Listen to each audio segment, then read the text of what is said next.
Hello everyone and welcome back to another Destiny 2 video.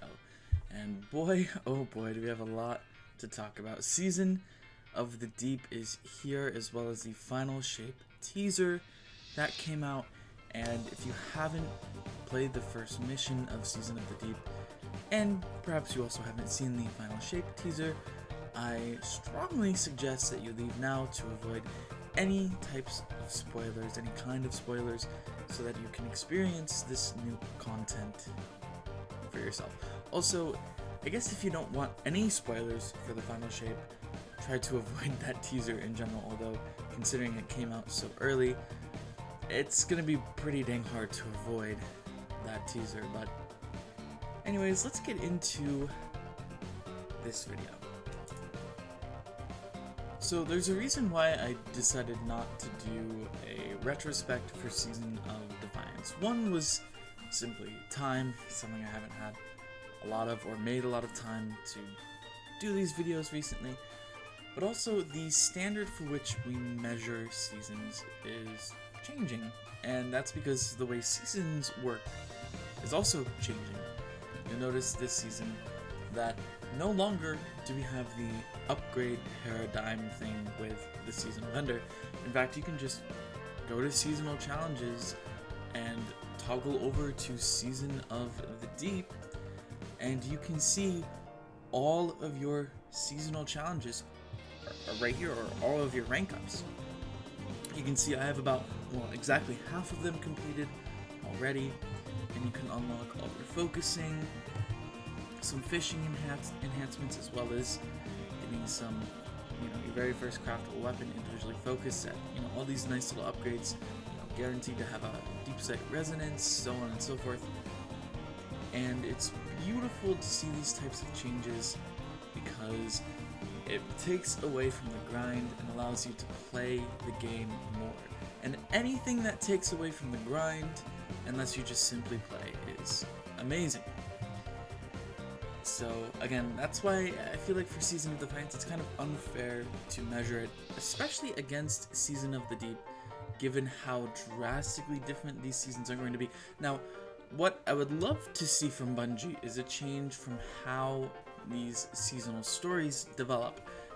We don't really know if that's going to happen because, again, the drip-drop feed of seasonal quest, where it's, each week there's a new step, you do the seasonal activity, you go do some mission, and then you're done that week. Now, something that they may have changed this season is how quickly that seasonal story develops. Now, again, spoilers ahead, this is your last warning, but presumably for most of this season, we are going to be going into salvage and deep dives and operations and collecting egregor and this coral stuff so that we can enhance the connection between Asa and Sloane, thus figuring more and more about the Witness and potentially its origins and its plans. Well, we also have a new quest on Neomuna, which is dubbed the Veil, or I don't remember the name specifically, but it's mostly about the Veil and its origins. Now, whether or not this quest was created simply in response to how Lightfall was not the greatest narrative piece of Destiny content ever released, or if this was something Bungie had planned all along, that will really determine the quality. Now, some people, namely Bife, have already come out and said it would have been fantastic if Bungie released this entire quest all at once instead of doing it on a weekly basis. And I kind of agree with this because at this point, right, Lightfall came out a pretty long time ago, February 28th. It's been 3 months just about. And we still don't know what the main part of the campaign was. Race to the Veil. And we still don't know what it is. All we have is speculation mixed with some stuff from the lore that isn't even correct. The scientist from the Ishtar Collective dubbed it the Pale Heart of the Traveler, and that's not true. We don't know what the Pale Heart of the Traveler is, and it's not the Veil. Although the Veil is some kind of paracausal entity to begin with, we still just have no clue what its main purpose is. Although you can kind of connect these two dots, and this was kind of interesting to me, how Asa and Sloane use egregor to communicate is kind of perhaps similar to how the witness was able to communicate and also link itself with the ghost and connect the veil with the traveler to create the Einstein-Rosen bridge portal that is now on the traveler. So there could be some kind of connection between egregor and the ability to communicate between separate entities that, at least telepathically. Season of the Deep has a lot of potential, right? Little baby Leviathan is here, and we know that the Witness and its forces are gonna come for Asa eventually.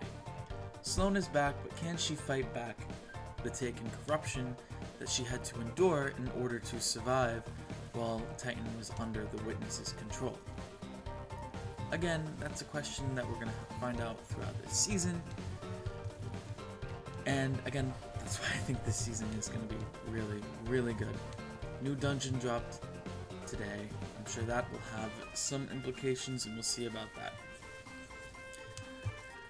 So, I don't really have much to say about the final shape teaser. I mean, that's really the only other thing to talk about at the moment. I will be making a dungeon guide, or at least a video on the dungeon perhaps sometime later this weekend. But the final shape teaser simply just shows Cade somewhere inside the Traveler, and there's only speculation at this point, and that's all we're gonna get until, final shape comes out, as to how Cade survived. There are theories that whatever light that the Traveler gave out eventually returns to the Traveler. Also, if you watch Bike's most recent video on the matter, there's also some lore that Clovis thought the Witness was trying to reach out to him each time he was reincarnated as an exo, but in fact it was the Traveler trying to communicate with him. So maybe when Cade died, he heard the Traveler's calls, he answered, and ended up wherever the heck inside the Traveler is. So again, just a lot of speculation. Am I excited about Final Shape? Absolutely. There will be a showcase for Final Shape on August 22nd, 2023, so save the date on that.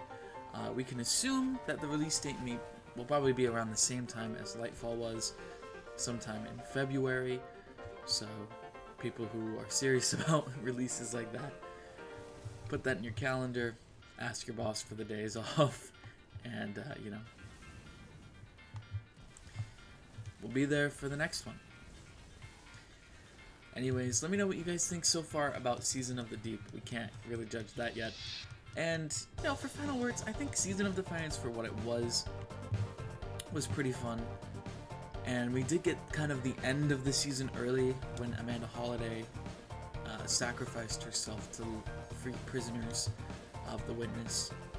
That was, I think, the last major cutscene we had, or we had that revenge thing with Crow as well. I mean, it's not the best season ever, but then again, Lightfall was supposed to kind of carry this time frame, so yeah. Anyways, I'll see you guys in the next one, and have fun with the dungeon. Peace out.